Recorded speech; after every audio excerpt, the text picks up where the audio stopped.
Hi everyone, मैं doctor Somesh Kushwaha आप लोगों की हेल्प के लिए वापस से नई वीडियो लेकर आ गया हूं। सुबह मैंने वीडियो एक छोटी सी अपलोड की थी कि आप लोग बहुत ज़्यादा टेंशन में आ रहे थे कि सर हमने अनलॉक ही रह गया था, हमारा लॉक नहीं हुआ था, तो अब हमारा लिस्ट में नाम आएगा कि नहीं आएगा। तो फाइनली AA CCC कुछ मामलों में डिले करता है तो कुछ मामलों में बहुत जल्दी भी कर दिया करता है। तो अल्टीमेटली एक मेरे पास मैसेज आया एक बच्चे का, मुझे बहुत अच्छा लगता है जब मैसेज आ जाते हैं। तो इंस्टा पे उसने मुझे मैसेज किया कि sir thank you so much, आपकी वजह से जैसे आपने सलाह दी थी उसके अकॉर्डिंग मुझे मेरे मन का कॉलेज, मन का सब्जेक्ट मिल चुका है उसे। तो ऐसे इन्फॉर्मेशन जैसी मुझे मिली, इससे ये फाइनल हुआ कि सीट अलॉटमेंट की लिस्ट आ गई है। तो ऐसे ही मैं लोगों की हेल्प करता रहता हूँ और मुझे बहुत अच्छा लगता है, और ऐसे मैसेजेस आ जाते हैं मैं और बहुत ज़्यादा मोटिवेट हो जाता हूँ। तो जैसे ही मैं भी क्लिनिक से वापस लौटा हूँ मैं तुरंत ही साइट खोला हूँ और आप लोगों के लिए नोटिस जो आई हुई है वो और जो लिस्ट आई है उसको अपन देखते हैं। और ध्यान से मैं कुछ और बातें फिर बताने का आप लोग को प्रयास करूंगा। साइट कहाँ से क्या हम देखते हैं तो अब आपको पता चल ही गया होगा। तो सीधे मैंने जो नोटिसेस हैं उनको डाउनलोड कर रखा है, तो डायरेक्टली हम उसके बारे में ही बात करेंगे। तो सबसे पहले हम चलते हैं सीधे मेरे टैबलेट की स्क्रीन पर। देखिए आपको दिखलाई देगा 17/9/2024 मतलब आज की डेट की ये नोटिस है। All candidates participated in round 1 of CCC PG counselling 2024। ऐसे सभी बच्चे जिन्होंने 2024 में भी पार्टिसिपेशन किया था उनके लिए नोटिफिकेशन है। क्या लिखा है यहाँ पे? The provisional result of round 1 of CCC PG counselling is available on CCC PG portal. तो ये जो साइट लिखी है यहाँ पे अवेलेबल है। प्रोविजनल रिजल्ट है मतलब अभी चेंजेस थोड़े बहुत हो सकते हैं, हालांकि बहुत ही ऐसा रेयर मुझे देखने में अभी तक मिला है कि चेंजेस होते हैं। फिर भी ये अभी प्रोविजनल लिस्ट अभी कहा गया, 19 को फाइनल लिस्ट आने वाली है। ठीक, तो एनी डिस्क्रिपेंसी, अगर इसमें आपको कुछ डाउट लग रहा हो, कुछ दिक्कत लग रही हो, किसी भी प्रकार का अगर कुछ लगे, प्रोविजनल रिजल्ट में be immediately informed to CCC minister of Ayush up to 10 AM of 18/9/2024। मतलब वो रात भर अभी आपके लिए काम करेंगे, समझ लीजिए। जब मोटा मोटी ऐसा हो गया क्योंकि अभी इन्होंने नोटिस डाली है। तो बोल रहे हैं कि 18 तारीख के सुबह 10 बजे तक अगर कुछ भी प्रॉब्लम आपको लगती है तो मेल हमको कर दीजिए तुरंत, एज सुन एज पॉसिबल। आपको थ्रू ये मेल ID एक लिख के यहाँ पे आपको इन्फॉर्म कर देना है। ठीक, तो ऐसे बच्चे जिनको कुछ प्रॉब्लम लग रही होगी तुरंत मेल करिएगा बिना देरी किए।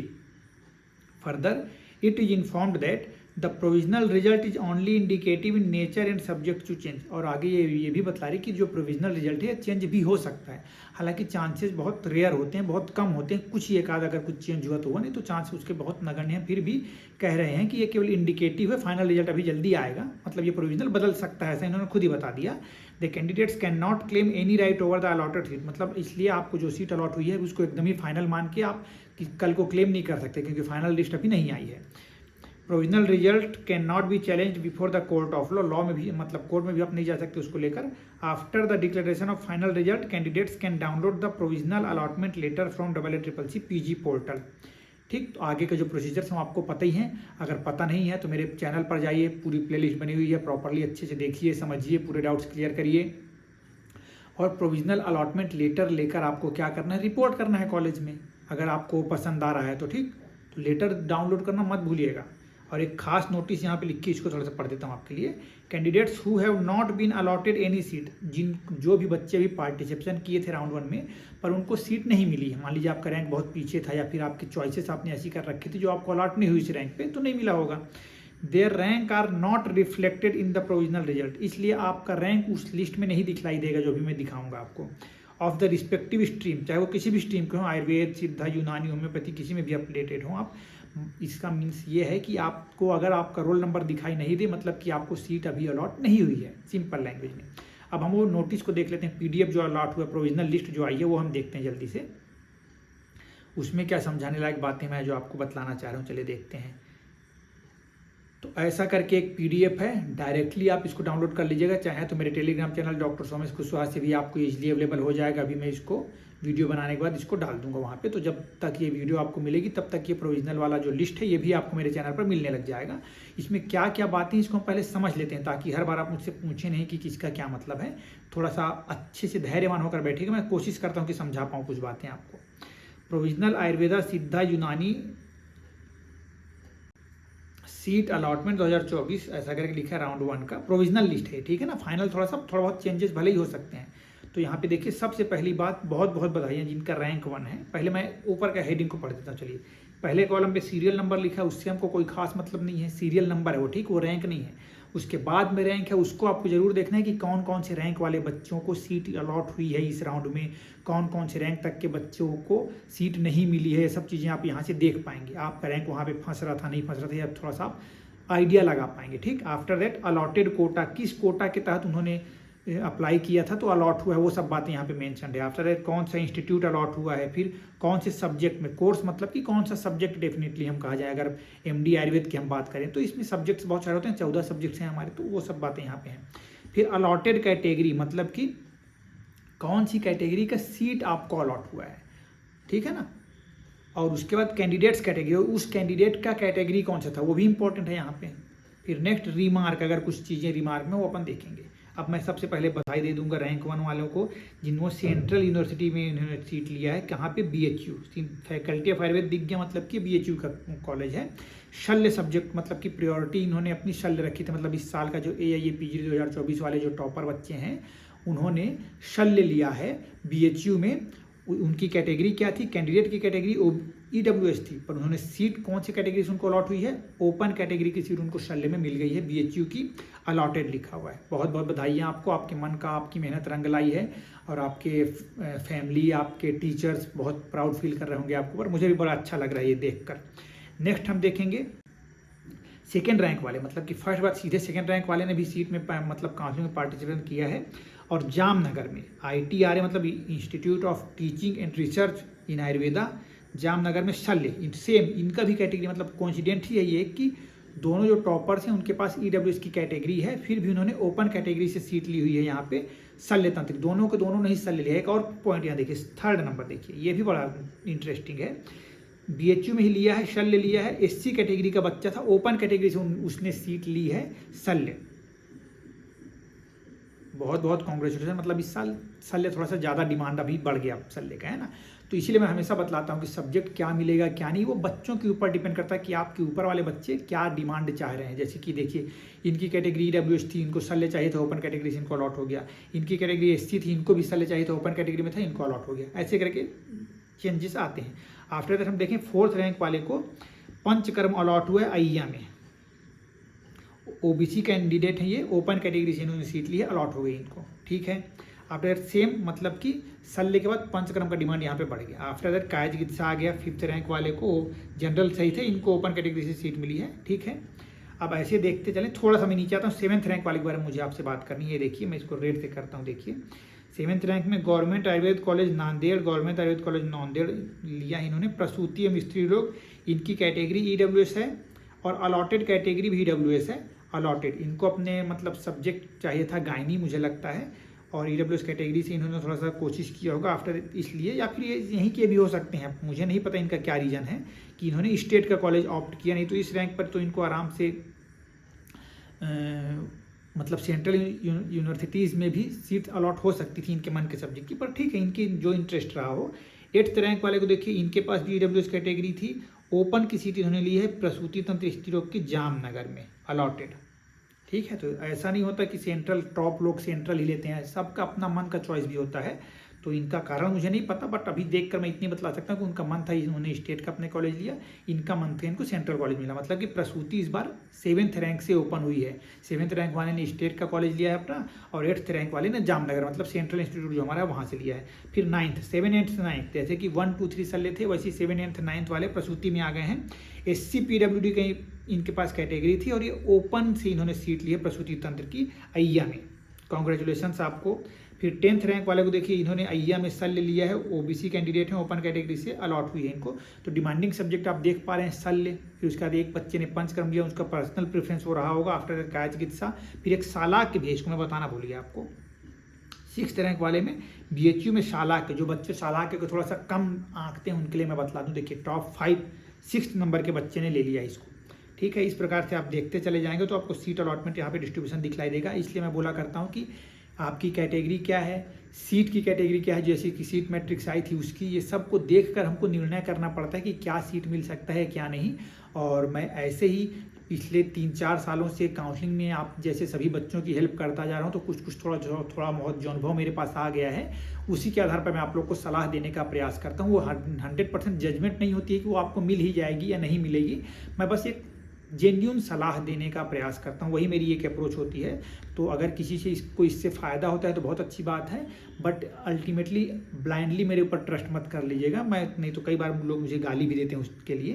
तो इस प्रकार से ये रैंक मुझे बतलाना चाह रहा था आप लोग को। देखते चले जाएंगे आप ना, तो टॉप के पूरे लगातार बच्चों ने यहाँ पे भाग लिया। यहाँ पे देखिए 18वें रैंक वाला बच्चा गोल है यहाँ पे। 18वें रैंक वाले का कुछ तो भी लोचा होगा, इसलिए उनको नहीं मिला है। हालांकि फाइनल लिस्ट आएगी, अगर मैं फ्री रहा तो उसके ऊपर भी वीडियो बना दूंगा। अगर फाइनल लिस्ट का वीडियो नहीं बना पाया तो आपको क्या करना है, 19 तारीख को चैनल पे मेरे जाकर देख लीजिएगा, मैं अपलोड जरूर कर दूंगा टेलीग्राम पे उसका लिस्ट को, ठीक। बाकी साइट से आप चेक कर ही पाएंगे।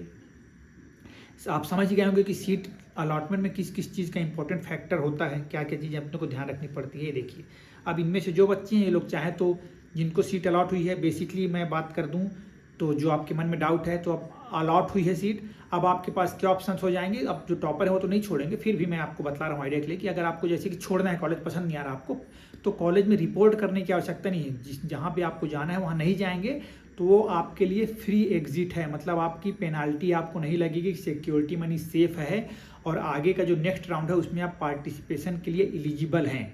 या फिर आप दूसरा काम ये करेंगे कि आपको सीट, आपके मन में ये लालच आ रहा है कि सीट ना छोड़ूं और आगे अपग्रेडेशन के लिए ट्राई करूं, तो वो भी आप कर सकते हैं। उसके लिए आपको क्या करना पड़ेगा, प्रोविजनल अलॉटमेंट लेटर को डाउनलोड करना है, अपने पूरे डॉक्यूमेंट्स अरेंज करने हैं, और जो भी कॉलेज आपको अलॉट हुआ है वहाँ जाकर आपको रिपोर्ट करना है, ठीक। और वहाँ पे विलिंगनेस फॉर अपग्रेडेशन डालना है, ठीक। तो ये बात आपको वापस से मैं इस वीडियो में क्लियर कर रहा हूँ, हालांकि बहुत बार बतला चुका हूँ।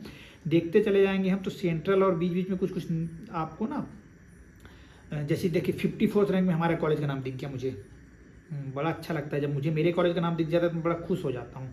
54th रैंक में देखिए श्री नारायण प्रसाद अवस्थी गवर्नमेंट आयुर्वेद कॉलेज रायपुर छत्तीसगढ़, शल्य ईडब्ल्यूएस का बंदा है, उसको ओपन कैटेगरी से यहाँ पे अलॉट हुई है सीट। ये इनको शल्य चाहिए रहा होगा।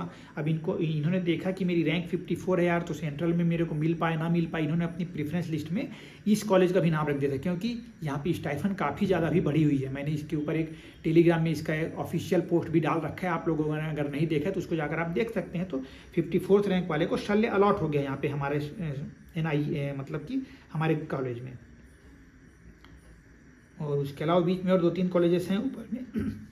मतलब कि ऐसा नहीं कि टॉपर जो टॉप 50 बच्चे हैं केवल सेंट्रल को ही पसंद करते हैं, उनकी पर्सनल प्रेफरेंसेस भी होती हैं। और इसमें आपका सब्जेक्ट मैटर कर सकता है, इन्वायरमेंट मैटर कर सकता है, आपके घर से डिस्टेंस ये सब चीज़ें मैटर कर सकती हैं, लैंग्वेज वाला जो बात है वो भी एक मैटर करता है, और पैसा जो स्टाइफन मिलने वाला वो सब चीज़ें तो मैटर करती ही करती हैं, है ना। तो अगर अपन देखने चलें और आगे, तो 54 का मैंने आपको बतला दिया। 70, 80 देखिए 88 वाले को अय्या में पंचकर्म अलॉट हुआ है। ओबीसी कैटेगरी के बच्चे हैं, ओबीसी कैटेगरी से इन्होंने पंचकर्म फिलअप किया, अलॉट हो चुका है अय्या में, बहुत बहुत बधाइयाँ आपको। और 89 में देखिए पंचकर्म डिमांडिंग सब्जेक्ट हो रहा, पंचकर्म भी मतलब कि अपन देखने का प्रयास कर रहे हैं। तो 9 फिर 100 चला गया, 100 तक, तो 105 तक पूरे गवर्नमेंट सेंट्रल इंस्टीट्यूट्स का ही यहाँ पे थोड़ा सा ज़्यादा बोलबाला मुझे नज़र आ रहा है। हालांकि नीचे भी हम हमको दिखलाई देंगे। और पीडिया इस बार डिमांड में थोड़ा सा नीचे की ओर आ गया। पीडिया में किसने कहाँ पे लिया, अपन थोड़ा एक बार देखने का प्रयास करते हैं, दिख जाए कहीं पे। तो पीडिया प्रसूति, देखिए टॉपर बच्चों ने तो शल्य, शालाक्य, काय, प्रसूति, फिर कौमार भी 19 नंबर वाले ने लिया है यहाँ पे, देखिए ओबीसी कैटेगरी से। अब हम देख लेते हैं लास्ट कहाँ तक सीट गई हुई है, ये मैं आपको बस बतला दूं, उसके बाद फिर मैं इस वीडियो को एंड कर दूंगा। सेंट्रल यूनिवर्सिटीज़ बीच बीच में मिलते रहेंगे, ठीक है। मतलब आपके प्रेफरेंस के ऊपर, कई बच्चों ने क्लिनिकल भर रखा होगा तो उनको नहीं मिला होगा, नॉन क्लिनिकल जिन्होंने ऊपर भर लिया उनको मिल गया होगा, ऐसी चीज़ें बहुत सारी ऊपर नीचे होती रहती हैं, ठीक। तो उसके बेसिस पे आप देखिए। और ये बहुत से ऐसे बच्चे हैं जो अपग्रेडेशन के लिए भी डालने वाले हैं, डालेंगे ही, ऐसा मुझे विश्वास है। और ये देखिए लास्ट रैंक हम देखते हैं कहाँ तक अलॉट हुई है। 14,223 ऑल इंडिया कोटा से ओबीसी पीडब्ल्यूडी के कैंडिडेट थे, उनको सीट भी ओबीसी पीडब्ल्यूडी थी। और काय चिकित्सा सब्जेक्ट मिला है, अलॉटेड है इनको। 14,223 रैंक है। All India government quota stipendiary seat मिली है, तेलंगाना की सीट मिली है, doctor Burugula Ramakrishna Rao government Ayurveda medical college Telangana में काय चिकित्सा सब्जेक्ट उनके कैटेगरी का था, और उनको मन में अलॉट हो गया। बहुत ही अच्छी बात है। मतलब टोटल अगर सीक्वेंस वाइज अगर अपन देखें सीरियल वाइज, तो 859 बच्चे, 859 बच्चों को सीट अलॉट हुई है अभी राउंड 1 में, ठीक है। उनके रैंक को छोड़ दिया जाए तो टोटल 859 बच्चों ने यहाँ पे पार्टिसिपेशन किया है, मतलब पार्टिसिपेशन तो ज़्यादा नहीं किया है, सीट यहाँ पे मिली है। उसके ऊपर आप देखेंगे मैनेजमेंट में भी बहुत से बच्चे लिए हैं अपने अपने मनपसंद की सीटें, और नॉन क्लिनिकल वाली सीटें भी मुझे दिखलाई दे रही हैं। ये पूरा चैनल ज़्यादा मैं लंबा नहीं बताता आपको, खास बातें मैंने आपको बतला दी हैं। इसी प्रकार की हेल्पफुल वीडियोज़ के लिए मेरे साथ जुड़े रहिएगा। आप लोग जरूर मुझे इंस्टा, फेसबुक और व्हाट्सएप मेरे चैनल को भी ज्वाइन जरूर कर लीजिएगा। जो भी रिसेंट अपडेट्स होती है मेरे वीडियोस को लेकर, अगर कोई स्पेसिफिक पीडीएफ को लेकर, तो मैं डायरेक्टली वहाँ पे अपलोड कर देता हूँ। और इंस्टा पे आजकल मैं छोटे छोटे शॉर्ट्स के जो आपके क्वेश्चन आते हैं उसको मैं शॉर्ट्स फॉर्म में वहाँ पे जल्दी जल्दी अपलोड कर रहा हूँ, ताकि क्विकली आप लोगों के लिए एक्सेसिबल हो पाए, क्योंकि मुझे आजकल पता चला है कि बच्चे इंस्टा ही बहुत ज़्यादा यूज़ करते हैं। बाकी मेरे इस चैनल को ज़्यादा से ज़्यादा शेयर कर दीजिएगा अपने जूनियर सीनियर्स के बीच, और सब्सक्राइब नहीं किए तो सब्सक्राइब करना बिल्कुल मत भूलिएगा। इसी प्रकार की हेल्पफुल वीडियोज़ देखने के लिए मेरे साथ जुड़े रहिएगा। Stay connected. Thank you so much.